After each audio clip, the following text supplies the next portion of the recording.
Welcome back to the Other Side of 45 podcast. I'm your host, Randy Black. This podcast is about taking chances, owning my mistakes, addressing generational family trauma, completing my 50 by 50 list, and my life as a single empty nester. This is season 1, episode 4, entitled I'm Not Vegan. Today, November 1st, is World Vegan Day. The truth is, I hadn't heard of vegans until I was an adult. I'm from a small rural town where farms were commonplace, therefore, so was eating meat. I remember a friend of the family would say, if it's alive, it can move. If it can move, it can be killed. If it can be killed, I can eat it. I'm not sure if that's the exact passage, but you get it, and so did I. Like most, meat was a staple for all of our meals. Sausages, bacon, ham with breakfast, some meat product with lunch or dinner. There was even meat on salads. Dessert was the only time meat was not expected to appear on the plate. Following my upbringing, I too included meat in most of the meals I prepared for my family. I don't know how I learned about vegans, but somewhere in my lifetime I learned the difference between vegans and vegetarians. I associated vegans and vegetarians with the group PETA. I didn't support the mission and therefore didn't consider changing my eating habits. All I really knew was that PETA were the protectors of animals and judgmental of those who were not. I heard the stories of throwing fake blood on those who wore real fur. I, like most, thought vegans and vegetarians grazed on salads, nuts, and seeds, drank fake milk, and green smoothies. Side note, milk was something I didn't drink anyway, so the fake milk seemed reasonable. There was no one in my circle that was vegetarian or vegan for many years. Until, of course, one day I met a vegetarian. She didn't seem to fit my view of what I thought a vegetarian would be. She didn't force her eating habits on anyone. In fact, I didn't even know she was vegetarian until months after we met. After she confirmed she was in fact vegetarian, I really didn't see the annoying lifestyle habits I expected to see based on the stereotypes. And the older I got, the more access I had to social media. The more I learned about vegetarians and vegans, the more interested I became. I slowly began to research both groups. I learned that both didn't eat meat, but vegetarians allowed dairy and eggs. This intrigued me. It seemed obvious that the diet of both were healthier than mine, at least, than my diet. But at the time, I didn't research the benefits of eating that healthier diet. I was just more interested in eating more vegetables because I had introduced new vegetables to my children when they were young after I discovered Food Network. So I would watch Top Chef and other cooking shows and would get inspired to try new recipes. I still love trying new recipes. I recall trying to follow professional chefs like Emerald and the Barefoot Contestant. Now, I was and am nowhere near their level, but they made cooking interesting and it looked so tasty. And my daughters say to this day that they never knew what to expect because I was always trying something new. Now, if a new recipe was daughter approved, I would add that to the rotation. If it wasn't, they would say, please don't add this to the rotation. Now, two vegetables that come to my mind are asparagus and Brussels sprouts. These two vegetables were not vegetables I ate as a child. As a matter of fact, my gosh, I remember the last time I made Brussels sprouts for my daughters. The girls were in elementary school. They were sitting at the kitchen table with the Brussels sprouts still sitting on their plates. See, I had tried making Brussels sprouts before and it failed the girls' test miserably. But I had found a new way to make Brussels sprouts. And I personally thought that this new way of making them was tastier. But the girls didn't agree. So there they sat at the kitchen table. I had asked them to eat just one, but neither liked it enough to eat the one. In true mom fashion, I said, "You have to eat at least one to leave the table."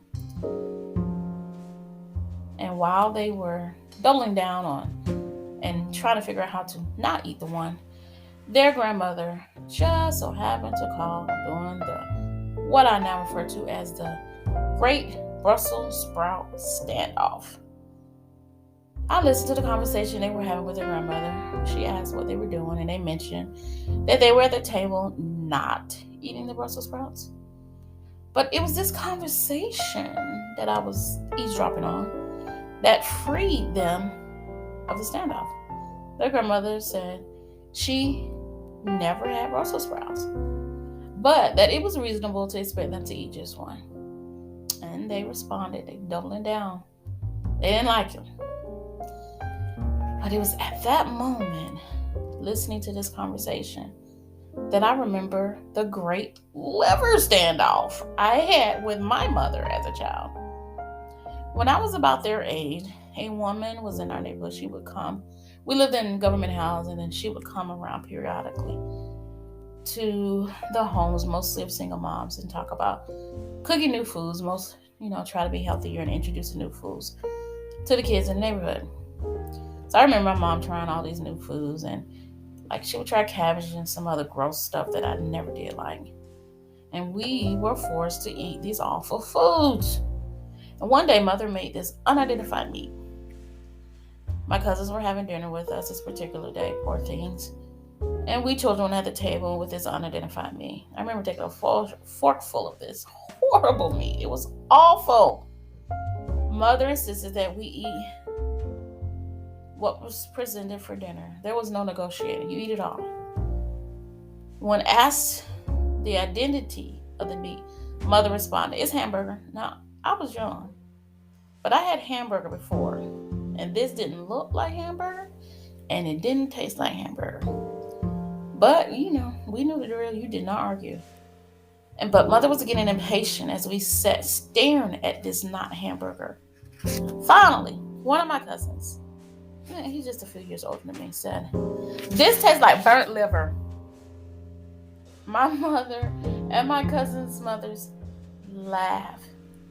They realized they couldn't fool him and finally caved, and we were released from the great liver standoff. Now here I was, hosting my very own standoff. My children were good eaters. I used to boast about how they would try anything, and they ate healthy food when presented. So why was I digging my heels in the ground because they didn't like Brussels sprouts? Was it my pride? Was it really that big of a deal? I mean, the girls like asparagus, and I didn't particularly care for asparagus. Asparagus, did I say that right? So why was it okay for me to not like asparagus, but not okay for them to not like Brussels sprouts? It's at that moment that I ended the great Brussels sprout standoff. And I never made them eat Brussels sprouts again. But as I got older, my health, it wasn't good. And I began to look into changing my eating habits seriously. But I still couldn't get committed to the changing. And I would exercise more and make healthy choices, but nothing really stuck. Nothing was sustainable. Fast forward this year, January 2021. I was working 2 jobs. I would come home from one job, have just a short period of time to get ready for the second job, which was a work at home job, so no commute. I was eating very unhealthy meals during this time. Basically, just stopping at fast food restaurants. The days I didn't get my meals through the drive-thru and attempted to cook a meal, it would take so long to make the meal that there were literally only minutes left to eat before I had to log on to work. This routine was not working for me. I knew I had to make changes. And in my opinion, meal prep was the obvious answer. So that weekend, I had both Saturday and Sunday off. So before my hectic schedule would continue, I decided to plan meals for the week. And both girls were home. It was the weekend before my oldest was to return to campus. And I asked the girls if there was anything they wanted for dinner that week so I could plan the meals. My youngest threw me a curveball and asked if we could try a vegan diet for 1 week. At first I was like, no. I didn't have a good outlook on vegan. So I was like, no way. I'm not doing that. But she rebutted and she said, it's just a week. I didn't really have a good reason not to try a vegan diet for a week. And I didn't feel like arguing with her. And I was like, okay, fine. So I began searching for vegan meals online, and I found 5 that I felt that we could tolerate. And so I did the shopping for these vegan ingredients and cooked the 5 vegan meals for the week. And most of the meals were really good. I was surprised that I enjoyed the meals. But, in the back of my mind, I was like, this is only going to last a week. However, about midweek or end week, something unexpected happened. I was telling a friend about the vegan challenge and the new recipes I discovered. During the course of the conversation, she said that she had heard that when people change to a vegan diet, they have more energy. Now, I was working 2 jobs and so busy that I hadn't really noticed it. But I took the time since she brought it up, and I started to think about how I felt. And I had to admit that I had more energy. As a matter of fact, when I got off from the first job, the sluggish, tired feeling was no longer there. I didn't have the need to take a 15 to 20 minute nap like I had before. And I shared this revelation with her. I knew then that I needed to continue.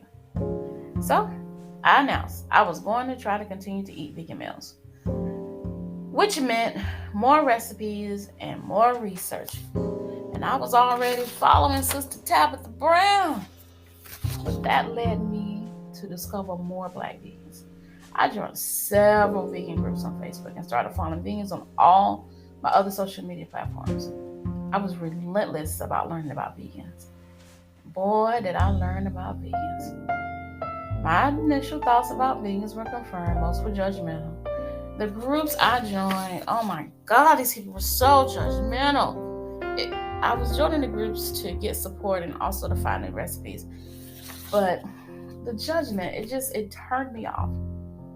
And I was like, I do not want to be associated with vegans. At the same time, I also liked how I felt. And I didn't want to go back to where I was. So in my research, that's when I found about being plant-based. So plant-based are plant-forward eating, if you will, focused on foods primarily from plants. Now, unlike vegetarians and vegans who never eat meat or dairy, if you're vegan, plant-based eaters were those who proportionally chose more of their foods from plant sources. And I felt that this was a right fit for me. Now, for me, I try to avoid meat at all costs.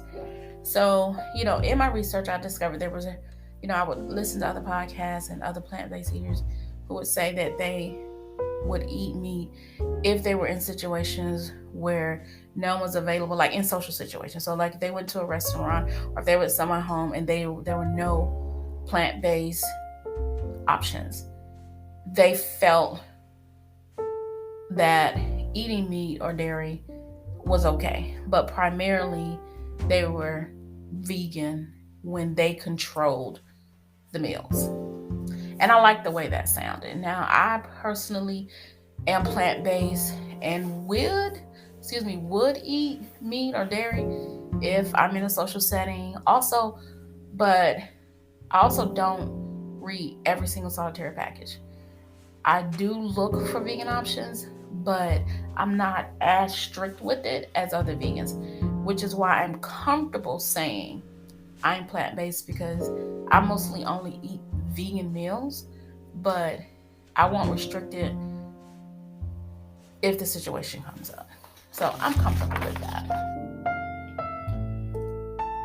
And since starting this new lifestyle and I've lost weight, I feel great, and I'm finally at peace with my new lifestyle.